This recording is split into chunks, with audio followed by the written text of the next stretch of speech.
Oi, pessoal, boa tarde. Vou apresentar então minha proposta de intervenção para o conforto acústico de um ambiente da minha residência, considerando a proposta de conforto térmico que eu já tinha apresentado no seminário anterior. Lembrando então que a minha residência fica na cidade de São José dos Campos e o ambiente de intervenção escolhido é um quarto de adolescente que tem a função de dormitório e também de homeschool. O ambiente está localizado na fachada noroeste do apartamento.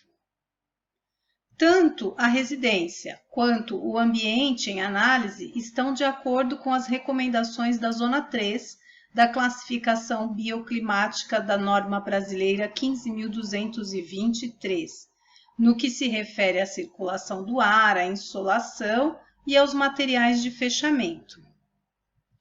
O edifício está situado em uma localidade residencial que tem mais casas e poucos prédios altos. Suas características acústicas locais são de ambiente calmo e confortável e com ruídos ocasionais, do tipo aceitáveis a levemente estressantes. As fontes de ruído levemente estressantes são provenientes do tráfego local, que é geralmente leve, eventuais ruídos de máquinas, como do corte de grama ou de limpeza de calçadas com soprador de folhas, e de eventos ocasionais, como festas. Existe um problema de conforto térmico no ambiente em análise, que é a insolação excessiva na fachada de noroeste, o lado do quarto em que fica a janela. A sensação de desconforto foi agravada com a ampliação do horário de homeschool devido à pandemia Covid-19. A iluminação excessiva, principalmente no horário da tarde, atrapalha a área de estudo e o uso do computador. Com o uso compartilhado da residência, também como home office, nesse período de pandemia, também houve a necessidade de fechar a porta do quarto diariamente e, com isso, ocorre o aquecimento do ambiente pelo corte da circulação cruzada.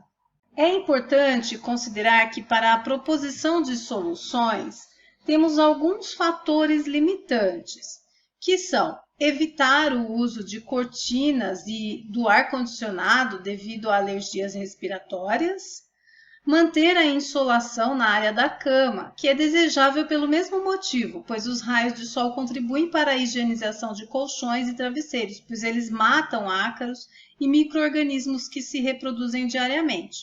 E não é fácil instalar ventilador de teto, pois o ponto de luz é muito próximo do armário embutido.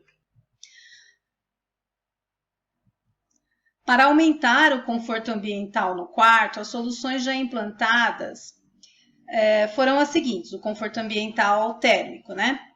Para diminuir a temperatura, foi comprado e incluído um ventilador de piso e se mostrou uma solução satisfatória.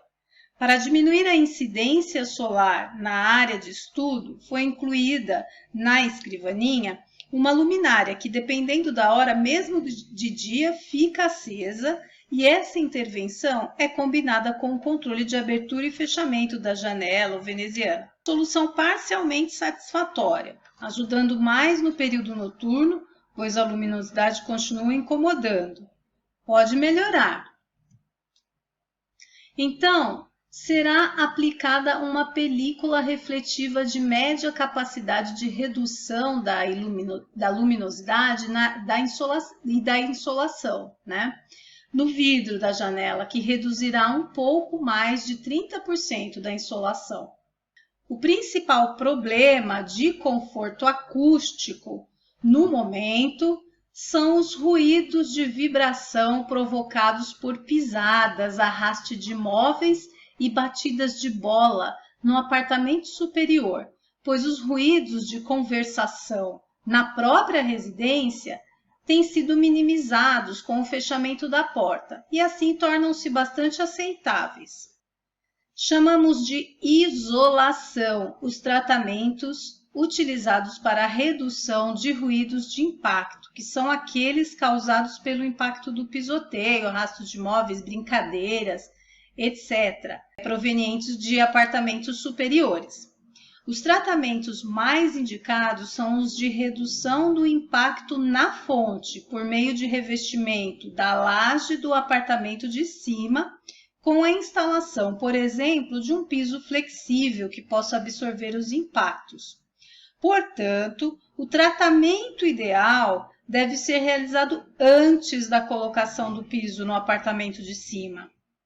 Existe um fator aí muito limitante, que é a dificuldade em sequer propor alguma intervenção do apartamento da vizinha de cima. Qual seria, então, uma solução possível, uma intervenção realizada no próprio ambiente que estamos analisando? Um outro fator problemático, além desse de ser difícil resolver a questão com a vizinha, é que os tratamentos mediante colocação de forro no teto do apartamento afetado ou do ambiente afetado não são considerados eficazes pelos especialistas. E por que não são considerados eficazes? Porque os ruídos de impacto chegam ao apartamento de baixo através da estrutura física do prédio, que vibra por causa das pancadas, dos passos, etc.